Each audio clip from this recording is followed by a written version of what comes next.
Cassandra would finally touch down in front of the church, stationed in the center of Arkham City. The ear communicator that she had been given, a spare by Izuku, will allow her to communicate with Bruce and give her the full rundown of who she'd be getting involved with. You'll be dealing with Edward Nygma, aka the Riddler. Back in his prime, he was a quirkless villain. He suffered from a level of inadequacy and of having his own self-doubts, believing that he had manifested his own quirk, that being in the form of a riddle master, a high IQ that could allow him to outsmart anyone he came across. Of course, none of this is true, and it's proven in fact that he is indeed quirkless. However, I believe that not being a superpowered being, especially in this day and age, broke him psychotically, and now he wishes to prove his superiority over others, through a game of mental strategy and fortitude. He's not someone that you should take lightly, but at the same time, as long as you stay calm and analyze the situation, you can overcome any obstacle he throws at you. And be cautious. Edward's not one to play fair.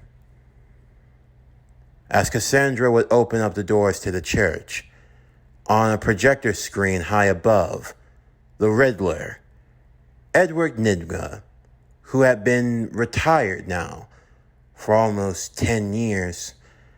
When the bat left, it felt like there was a void. He'd never gotten a chance to outsmart him, a chance to prove, no, that's wrong. He was always smart, always clever. It was that the bat, he ran away. Yeah, that's what the bat did. The bat ran because he feared that he would be exposed by his intellectual superior. Nygma was enthralled in his victory. He was riding high for 10 plus years, living the good life. Sure, he'd put on a few pounds, developed a little bit of a pot belly, but it was all right. He was the embodiment of peak physical fitness, not just physically, but mentally, emotionally. He had a strong fortitude, a constitution that couldn't easily be broken. So when a new bat chose to come along, well, it was time for him to flex that mental muscle now, isn't it? Oh my! Where have they gone? Could it be that while you were gallivanting, doing what you do, dressed as a bat, I, Edward Nygma, Huh? Who the hell are you? Riddler would say, looking at the screen. He looked down at the warrior child, who was stoic, and said nothing. No, this isn't right. No. I don't play with amateurs. Well, then again, you're all amateurs compared to the likes of me. I mean, the fact that I have to come out of retirement just to show you what a real super criminal is. You know what? You'll be a test, a guinea pig, yes, for when the real bat shows up, I can expose him once again for the fraud that he is. I'm terribly sorry that I have to do this to you. I mean, the fact that I have to run mental laps around you, it's quite a pity. I know you can't fully comprehend who you're getting involved with. I am simply just too good in every way, shape, and form. You know, my quirk, it's called riddle, because I can come up with riddles that are impossible to solve. Truly, a conundrum of the mind. Don't be fooled by what the media tells you. The bat was a liar. The bat was a trickster. The bat couldn't possibly be on my level. My level! Do you understand? Every time he lied, he cheated,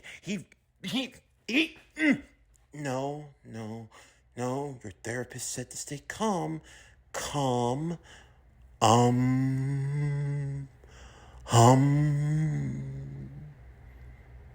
Yes. Yes. Yes. Hello, young child. Would you like to play a game? Solve a riddle. Riddle me this. Riddle me that. I am an instrument whose music comes from the heart. What am I? I'm so sorry I had to do that to you. I know that the youth these days, they don't fully comprehend and use their mental faculties. Even if you did, it wouldn't matter. They say that the highest IQ in the world is around 400. Well, mine, it's over 4,000. I am just far too inconsequential. I mean, I hate to have to do this to you, but you were the one that stormed in. What are you doing? Cassandra, without saying a word, pointed at the organ. What? That's your answer? Say something. Hello? I know you can hear me. What? Are you deaf? Oh, no, you're not deaf because you pointed, so you're answering my question. Well, I mean, you did answer the riddle, but you... Okay, you know what? Fine. You got lucky. Not that it'll matter, but if you want to play this game, well, the next clue is in the courthouse. Though I'd suggest you hurry. I believe that the hostage is not going to fare too well. Amateurs. That's who I deal with. Freaking amateurs. Cassandra would leave from the church, but before doing so, she noticed a particular footprint. Cassandra would take a sniff. Because of how she was raised, she lacked the communicative skills in terms of speech. Many thought that she was a mute, but she was working around to it. She was someone of a few words. Primarily, she just preferred action. And in doing so, she enhanced her senses quite a deal. So much so that, within her own mind, she had developed a rather uncanny ability. She could turn smell into color. The best way to describe this ability: every human in the world is unique, down to their genetic structure, their makeup, everything that makes them who they are. That includes your smell. Yes, no two people in the world naturally will ever smell alike. Cassandra had developed the ability to smell someone, and then, well, if that person had been in contact with anyone or anything else, she could train her eyes to see the smell. It was a rare and uncanny ability, but given who her parents were and how she was raised, through former members of the League of Assassins. But the League was far more than what many people gave it credit.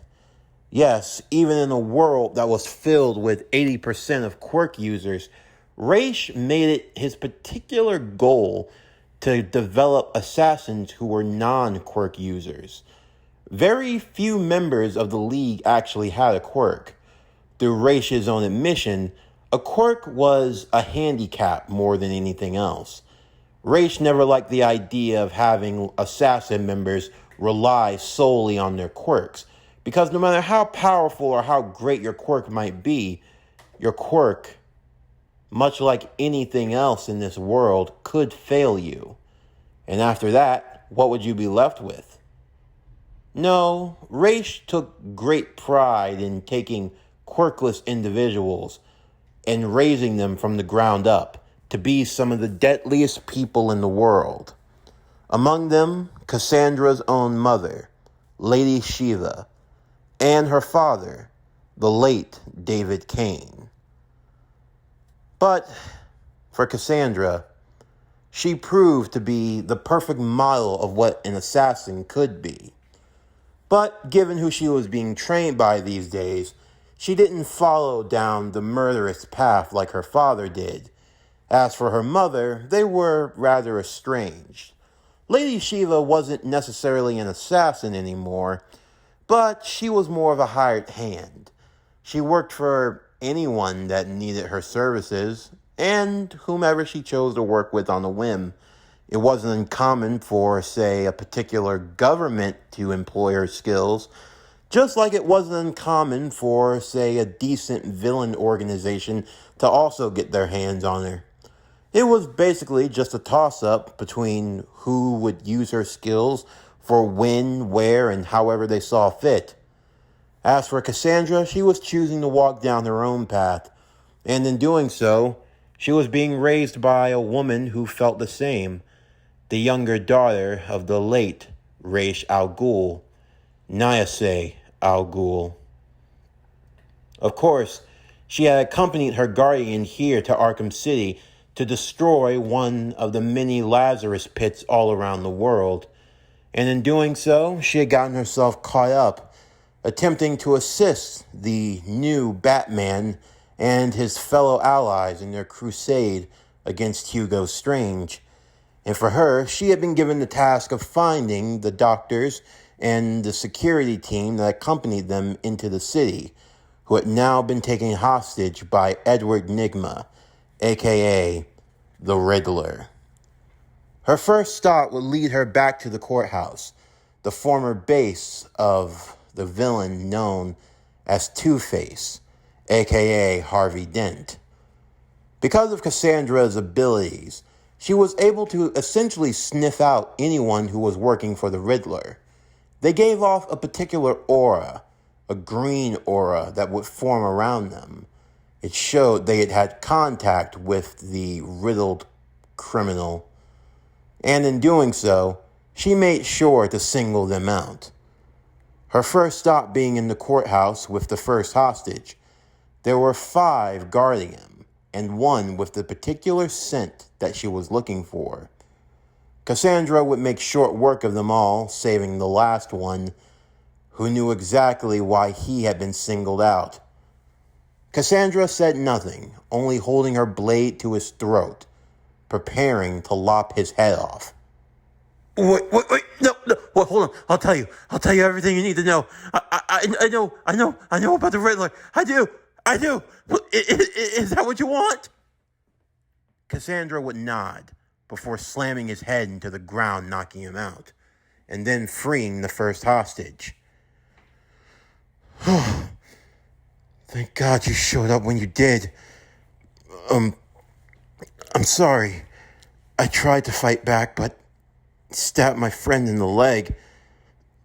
Oh, right. I was supposed to give whoever came here this. He handed Cassandra a device, something called the Enigma device. On top of that, there were also codes. Codes used for a radio frequency.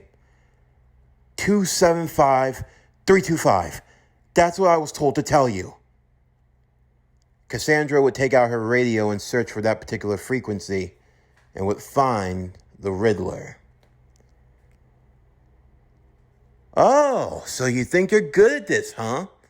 Well, we'll see about that. This is all just a test. Just a test. The real battle will be with the Bat himself. You are nothing more but a means to an end, a mere guinea pig for the hue that is my mind. But if you're feeling lucky, riddle me this. If you know me, you'll want to share me. But if you do, I'll be gone. What am I? Cassandra will quickly flip through the device and come up with the word secrets. Damn it, okay, fine. Bet you won't do that again. Here's where the next poor soul looking to die is. If you think you can change that, then by all means, go right ahead. Cassandra would then give gestured hand signs, allowing for the hostage in question to make his way back to the church and to hold up there for shelter. She would then lead the next leg of her journey, taking on a few more Riddler henchmen, as well as finding trophies? Riddler trophies, yes. Riddler had hidden them all throughout Arkham City. It was a hobby of his. A little detour more than anything else. A side quest, if you will. Why? No one knew. He pulled a stunt like this 15 years ago at Arkham Asylum.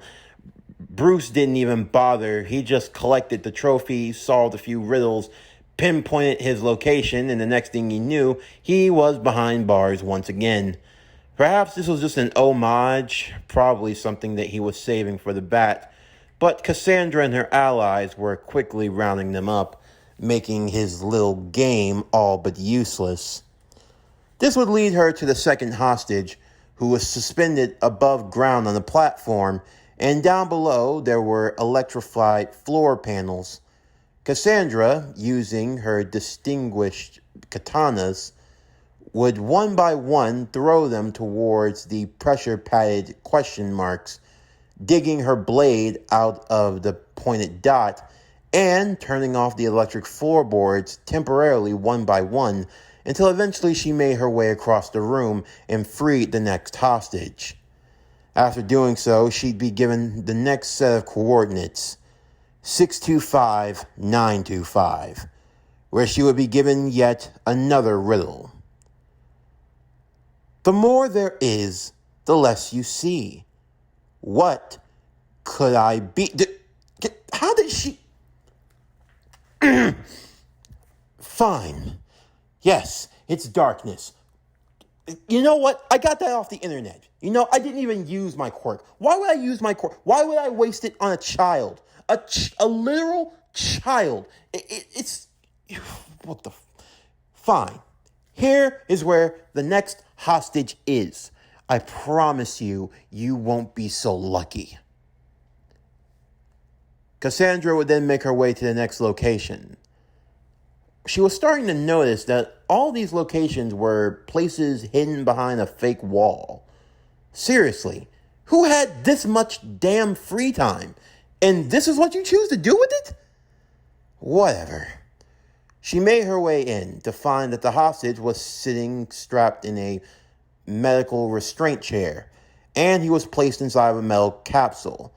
This was an old-school 3-card Monty trick, if you will, with the pods being shuffled around.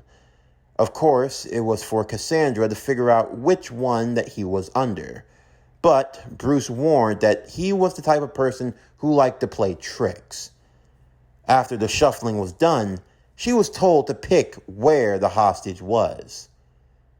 Cassandra would close her eyes, using her ears and listening intently. It would be faint, and even from a distance, but she could hear it. The heartbeat. The hostage had never moved from his position. He was in the same spot the whole time. This was nothing more but a ruse.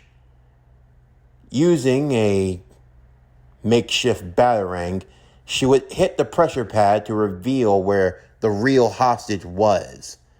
After doing so, Edward was beside himself. No. No. No, this can't... No. Remember what your therapist said. No. You do not take defeats. This is not defeats. This is a learning opportunity. That's what it is. Learning opportunity.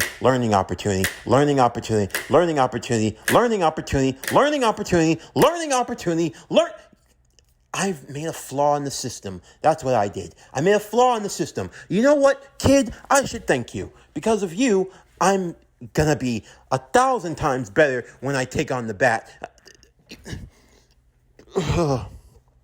You know what? Here's the next riddle. I have a head, a tail, but no legs. Go on.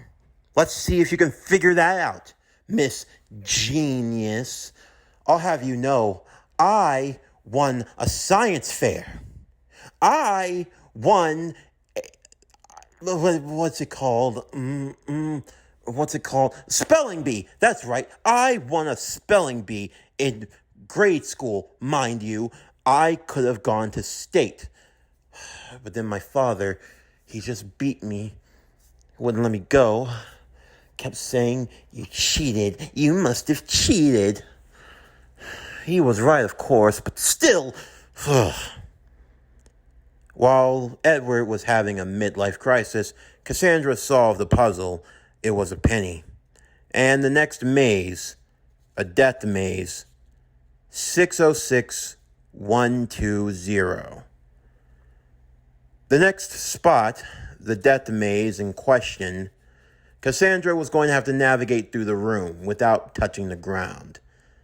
Thankfully, Bruce, using the bat drone, would drop off a supply gadget for her, that being the zipline grapnel. It would allow her to move above ground without needing to touch the particular floor pads, to be electrified, or to be cut in half by the various saws. After doing so, she had managed to save yet another hostage, and would be given yet another riddle. I'll be right under your feet. In midday sun, you cannot lose me, no matter how hard you run. What am I? Shadow, of course, she figured.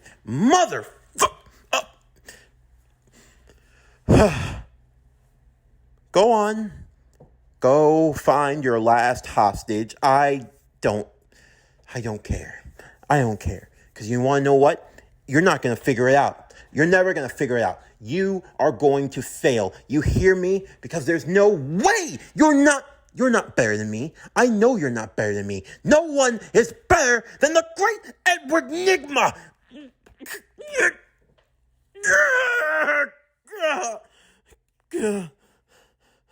Calm down. I need to take my blood pressure medicine. I get.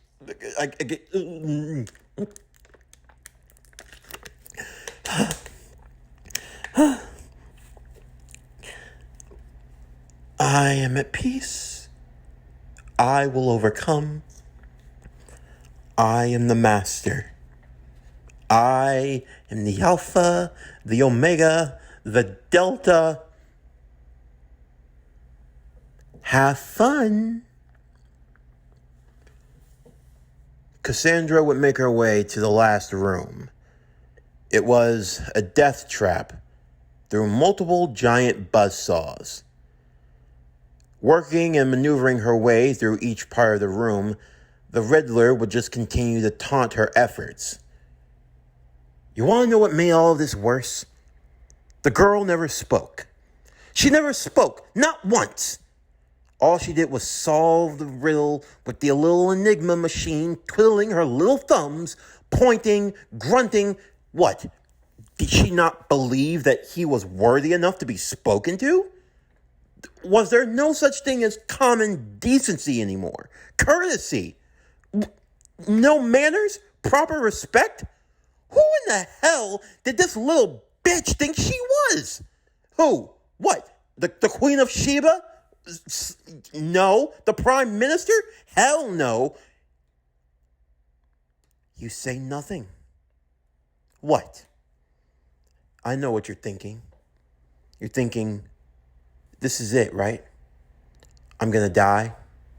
I'm going to fail because I can't figure it out. That's right. I know what it is. You're a cheater. You're a cheater just like everyone these days. This TikTok era, this social media bullshit era. That's what all it is. What, you had to look it up online because you couldn't figure it out for yourself? Who are you? What, are you Mushmouth Hero? Is that what you are? What, silent girl with a sword? Is that all you can do? Huh? Just another Neanderthal who can't use her brain to figure anything out. But honestly, why should I be surprised? Neanderthals are all I've ever been surrounded with because I could never be given a proper challenge because, truthfully speaking, you could never beat me. Not in a million years, not in a... While he was giving his monologue, she saved the last guard.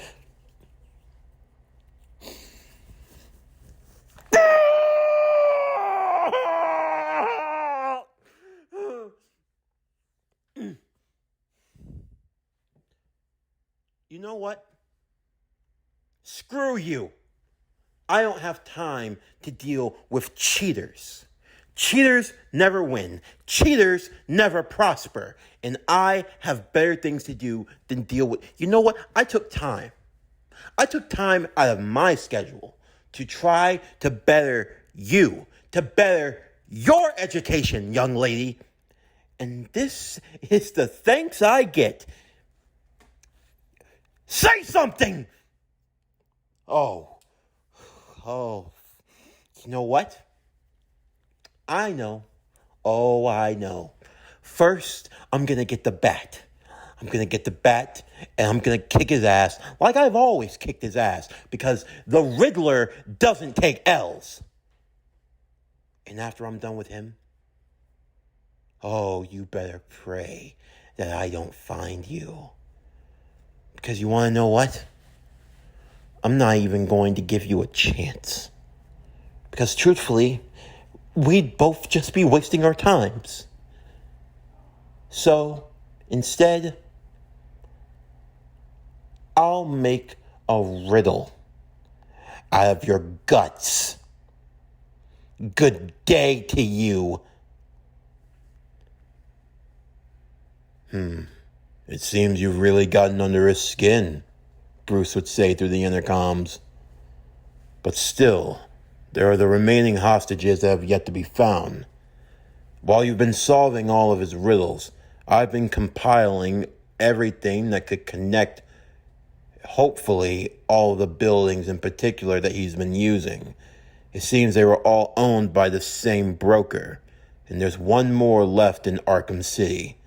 I believe if you head there, you'll find where the remaining hostages are, and you'll find Edward himself.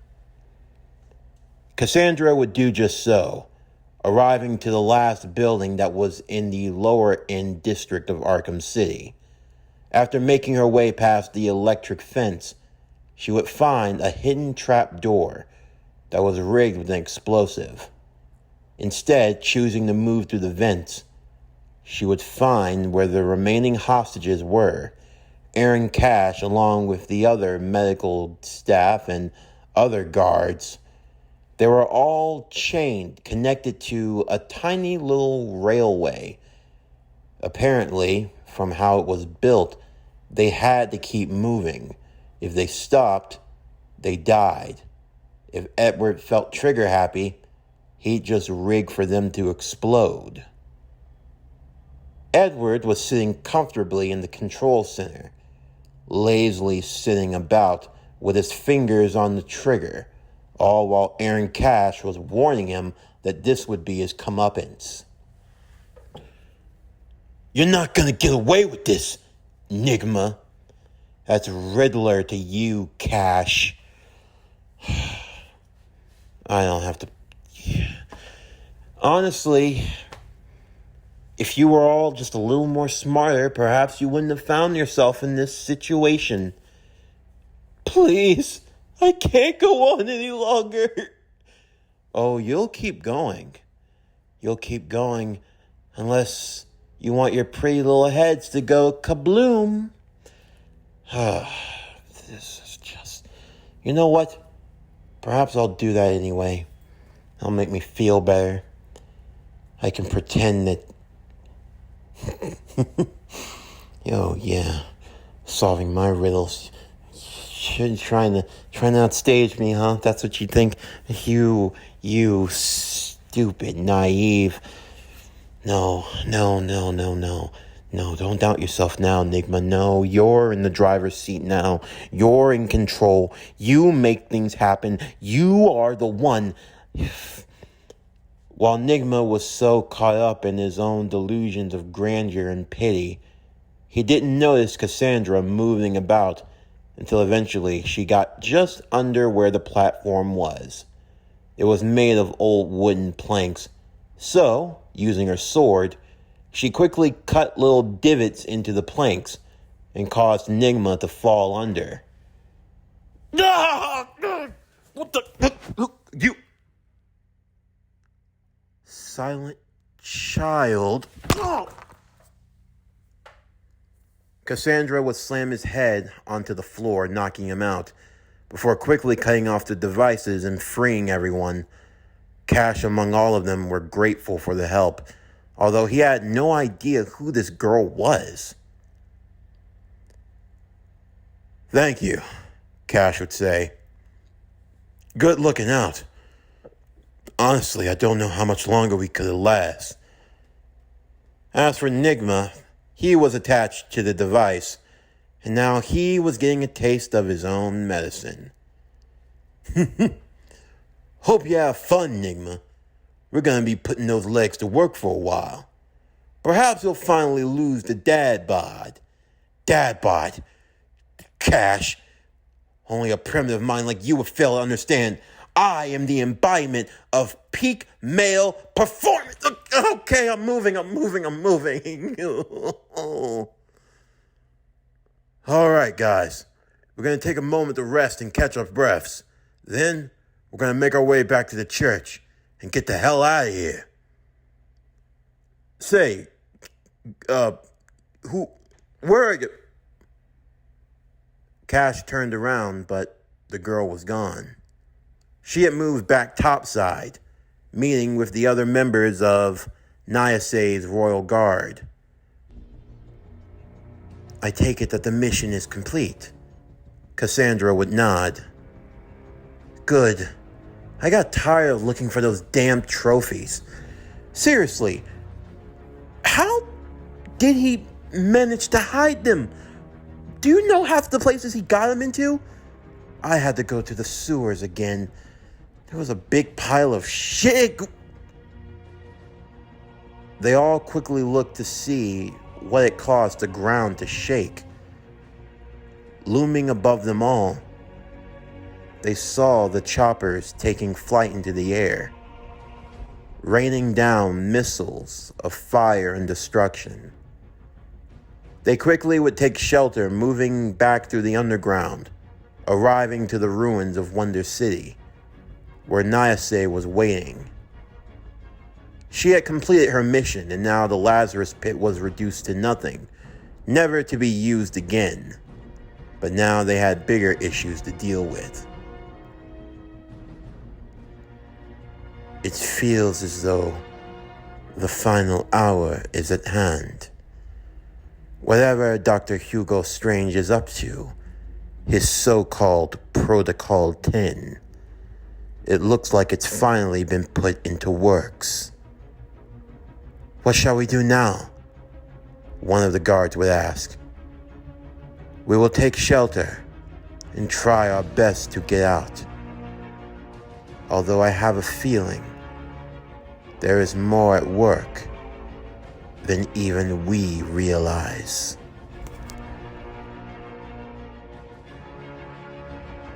This concludes My Hero Academia: The Dark Knight Returns.